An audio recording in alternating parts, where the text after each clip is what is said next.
और आखिर में हम आपको राहुल गांधी का वो बयान फिर से दिखाना चाहते हैं जिसमें वो उदयपुर हत्याकांड के आरोपियों को बच्चा बता रहे हैं। आज ये आपको तय करना है कि ये लोग बच्चे हैं या आतंकवादी हैं। इस पेशे को भड़वागिरी कहते हैं। ये खबर कल हमारे कार्यक्रम डीएनए में भूलवश राजस्थान के उदयपुर में हुए हत्याकांड के संदर्भ में प्रसारित हो गई थी।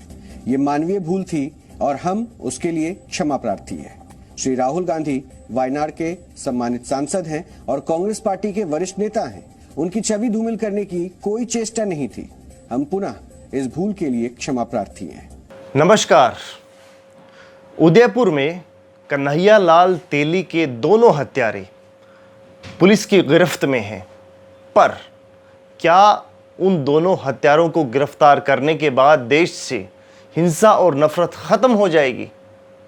देश का मेन स्ट्रीम मीडिया, खासकर टीवी मीडिया, देश को नफरत और हिंसा में किस तरह झोंक रहा है, उसका एक लाइव सबूत मैं आज आपके सामने पेश करूंगा। और फिर आपको अपनी आप से एक सवाल करना है कि क्या जो टेलीविज़न हमारे बेडरूम में, हमारे ड्राइंग रूम में खबरों के लिए है, क्या वो खबरें दिखा रहा है या हमारे बच्चों को हिंसा और नफरत में झोंक रहा है?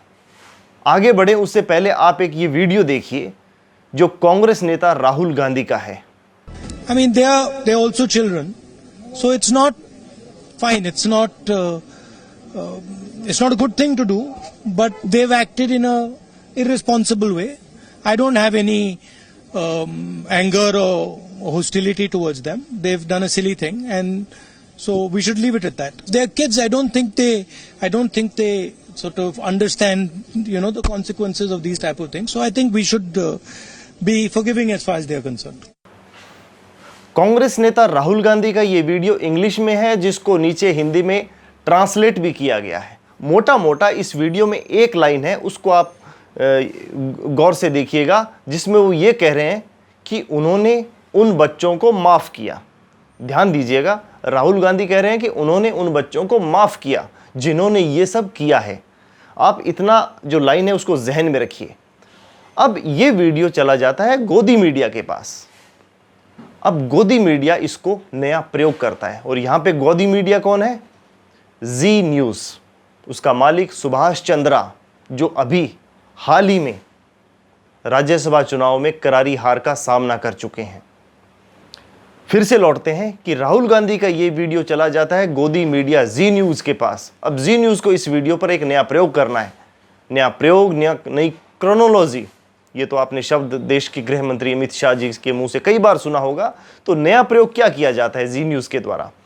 इस वीडियो को टेलीकास्ट करने से पहले उदयपुर की घटना को दिखाया जाता है। ऑन एयर की बात कर रहे हैं कि उदयपुर की घटना की पुलिस की गिरफ्त में कन्हैया लाल तेली के दोनों कातिल पुलिस की गिरफ्त में हैं, मोहम्मद रियाज और गौस मोहम्मद। उसके बाद राहुल गांधी के इस वीडियो को उस न्यूज़ के बाद टेलीकास्ट कर दिया जाता है। इसका क्या परिणाम होगा? इसका परिणाम ये होगा कि दर्शकों को ये लगेगा कि राहुल गांधी कन्हैया लाल तेली के दोनों हत्यारों मोहम्मद रियाज और गौस मोहम्मद को बच्चा कहकर उन्हें माफ़ कर रहे हैं। फिर से मैं रिपीट कर रहा हूं कि जब उदयपुर की घटना और राहुल गांधी के इस स्टेटमेंट को इकट्ठा करके टेलीकास्ट किया जाता है तो लोगों के मन में एक ये संदेश जाता है कि राहुल गांधी उदयपुर में कन्हैया लाल तेली के दोनों हत्यारों मोहम्मद रियाज और गौस मोहम्मद को बच्चा कहकर उन्हें माफ़ कर रहे हैं। इसका क्या परिणाम निकलेगा? इसका परिणाम ये होगा कि देश में कांग्रेस के प्रति नफरत बढ़ेगी, हिंसा का माहौल और बढ़ेगा, और जो लोग ये चाहते हैं वो तो अपने मंसूबों में कामयाब हो जाएंगे। तो ये है आज के टाइम देश में जो मेन स्ट्रीम टीवी मीडिया है उसका हाल। अब वापस से इस वीडियो की सच्चाई पे लौटते हैं। दरअसल ये वीडियो कांग्रेस नेता राहुल गांधी का 1 जुलाई का है, जो वायनाड का है। वायनाड से वो सांसद हैं कि वायनाड में उनके जो ऑफिस है उस पर एसएफआई के छात्रों ने तोड़फोड़ की कुछ दिन पहले। उसके बाद राहुल गांधी वायनाड के दौरे पर जाते हैं और उसके बाद वो एक स्टेटमेंट देते हैं कि जिन भी छात्रों ने ये घटना की वो बच्चे हैं और वो उन्हें माफ़ कर रहे हैं। पर राहुल गांधी ने ऐसा क्यों कहा? देखिए, जो स्टूडेंट है, खासकर कॉलेज का, जो अपनी हायर एजुकेशन में एडमिशन लेता है, उसके ऊपर अगर कोई पुलिस मामला दर्ज होता है तो उसके पूरे करियर पर एक सवाल निशान खड़ा हो जाता है। आप सब जानते हैं कि जैसे ही हम कोई सरकारी नौकरी के लिए अप्लाई करते हैं, उसमें पास होने के बाद जब इंटरव्यू प्रोसेस होता है, उसके बाद डॉक्यूमेंट वेरिफिकेशन होते हैं, तो पुलिस रिकॉर्ड को खंगाला चाहता है। अगर राहुल गांधी उन छात्रों के खिलाफ कोई शिकायत या एफआईआर दर्ज करवा देते तो क्या उन छात्रों के भविष्य पर बुरा प्रभाव नहीं पड़ता? तो यहां पर सवाल उठता है कि राहुल गांधी ने एसएफआई के छात्रों को माफ करके क्या कोई गुनाह किया है? यह सवाल आज आपको अपने आप से पूछना है। यही घटना अगर उत्तर प्रदेश में होती, असम में होती, मध्य प्रदेश में होती, गुजरात में होती, तोड़फोड़ तो छोड़िए, ऑफिस में अगर कोई छात्र वहां के सीएम को विरोध स्वरूप काले झंडे दिखाता तो उनके खिलाफ रासुका तक लग जाता। उत्तर प्रदेश का तो हाल हमारे सामने है कि किस तरह जो पत्रकार हैं उनका जीना दुश्वार कर रखा है योगी सरकार ने। तो इस वीडियो को जिस फ्रेमवर्क में डालकर जी न्यूज़ ने जनता के सामने पेश किया, वो बहुत पुराने समय से चला आ रहा है दोस्तों। जी न्यूज़ की ये हरकत कोई नई बात नहीं है। जी न्यूज़ के अलावा कुछ और भी मेन स्ट्रीम मीडिया इस तरह की हिंसा और नफरत को बढ़ाने का काम कर रहे हैं। सुप्रीम कोर्ट ने बीजेपी की पूर्व प्रवक्ता नुपुर शर्मा को एक फटकार भी लगाई है और कहा है कि आप एक वकील होते हुए इस तरह की बात कैसे कर सकती हैं, किसी धर्म विशेष के खिलाफ कैसी टिप्पणी कर सकती हैं। उदयपुर की जो घटना है उसकी नींव बहुत पहले देश की मीडिया ने डाल दी थी। इसका उदाहरण मैं आपको इस ग्राफिक्स के जरिए समझाता हूं कि किस तरह उदयपुर की घटना से पहले गोदी मीडिया पूरी तैयारी के साथ देश के अंदर नफरत और हिंसा का माहौल तैयार करने में जुटा था। आप स्क्रीन पर जो ये टेबल देख रहे हैं, ये देश के मेन स्ट्रीम मीडिया का हाल है। इन्हें आप स्टूडियो वीर कह सकते हैं। मार्च 2022 से लेकर 19 जून 2022 तक देश के मुख्य टीवी चैनल्स पर किन मुद्दों पर बहस हुई, ये कुछ आंकड़े हैं। आज तक कुल 88 शो, जिसमें सांप्रदायिक धार्मिक मुद्दों पर 45, महंगाई पर केवल 4, बेरोजगारी पर 0। जी न्यूज़ जिसकी हम बात कर रहे हैं, कुल 73 शो, सांप्रदायिक मुद्दों पर 28, महंगाई पर केवल 2, बेरोजगारी पर 0। आर भारत रिपब्लिक, कुल शो 182। दोस्तों, ये वही टीवी चैनल है जिसने टीआरपी के साथ छेड़छाड़ की। फेक न्यूज़ में माहिर आर भारत, कुल 182 में से सांप्रदायिक मुद्दों पर 60 शो, महंगाई बेरोजगारी पर 0। एबीपी न्यूज़, कुल शो 56, सांप्रदायिक मुद्दों पर 36, महंगाई बेरोजगारी 0। न्यूज़ 18 इंडिया, कुल 68 शो, सांप्रदायिक मुद्दों पर 43 शो, महंगाई बेरोजगारी पर 0। टाइम्स नाउ नव भारत, कुल शो 68, सांप्रदायिक मुद्दों पर 29 शो, महंगाई बेरोजगारी पर 0 शो। तो ये हाल है देश के मेन स्ट्रीम मीडिया का। तो आपने देखा कि किस तरह इन जो टीवी चैनल्स हैं मेन स्ट्रीम मीडिया के, उस पर शिक्षा, रोजगार, रिसर्च, तकनीक, विज्ञान, अर्थशास्त्र पर कोई बहस नहीं होती। सिर्फ और सिर्फ धार्मिक उन्माद के मुद्दों पर ही बहस होती है। और ये जो चैनल्स के मालिक हैं, ये महानगरों के पॉश इलाके में रहते हैं और इनके बच्चे शायद ही इनके खुद का चैनल देखते हों, पर समाज में दूसरों के बच्चों को नफरत और हिंसा के माहौल में झोंकने का काम इन टीवी चैनल्स ने किया है।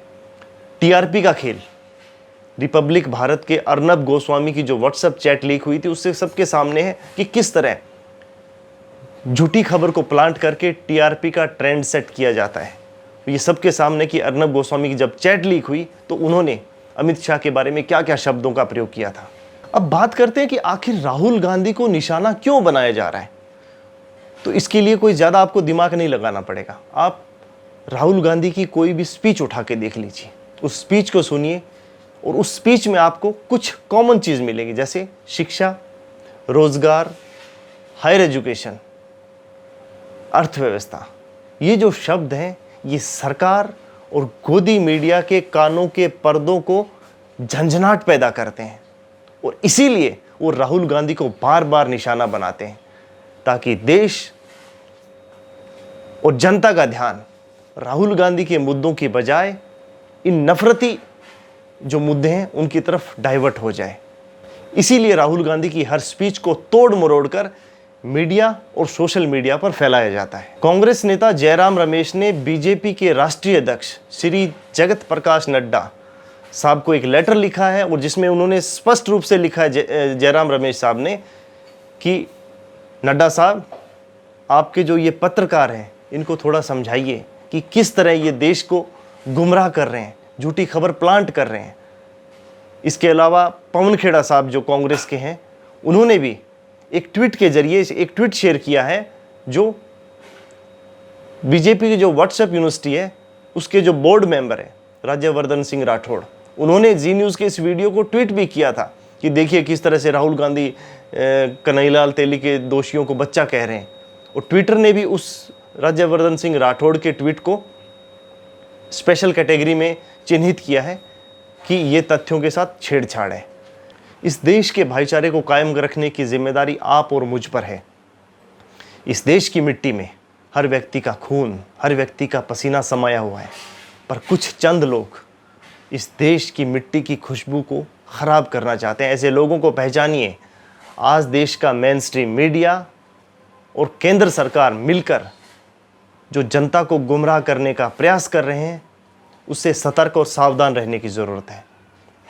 इस पूरे फेक न्यूज़ प्रकरण पर जिसमें जी न्यूज़ ने राहुल गांधी की इमेज पे अटैक किया था, राहुल गांधी ने एक बड़ा ही सधा हुआ ट्वीट किया है जिसमें वो फिर से हिंसा छोड़ने और हिंदुस्तान जोड़ने की बात कर रहे हैं। राहुल गांधी ने अपने ट्वीट में लिखा है, दुष्प्रचार और झूठ ही भाजपा आरएसएस की नींव है। देश को नफरत की आग में झोंककर हाथ सेंकने वाली भाजपा आरएसएस का इतिहास पूरा हिंदुस्तान जानता है। ये देशद्रोही चाहे जितना तोड़ने का काम कर ले, कांग्रेस उससे ज़्यादा भारत जोड़ने का काम करती रहेगी। ये राहुल गांधी ने अपने ट्वीट में लिखा है। आखिर में मैं आपसे यही कहूँगा कि सावधान रहें, सतर्क रहें और अपने बच्चों को इन नफरती और हिंसा पैदा करने वाले टीवी चैनल से दूर रखें। जय हिंद, जय भारत, बहुत बहुत धन्यवाद।